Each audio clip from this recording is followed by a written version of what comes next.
மருந்தை அனுப்பி வச்சு அவளை பொருட்கள் எது தோடுங்களோ அவளை மருந்தை கொடுத்து காப்பாற்ற முடியும் சொன்னார். அதாலே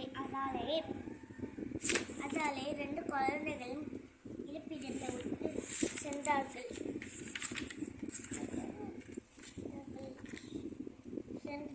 சென்றபடி தம்பி போனா பாப்பாவும் தம்பியும் போனார்கள்.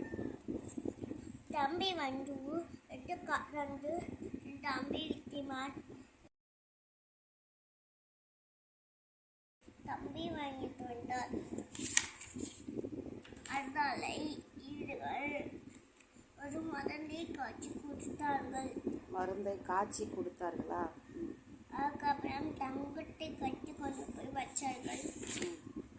அப்போ இதெல்லாம் செய்திகள் கேட்டார். அவர்கள் பேசாமல் இருந்தார்கள். அதோட கதை முடிஞ்சு. அப்பா ஏன் சொல்லிட்டாரா உடம்பு சரியில்லாதப்பா? எப்படி?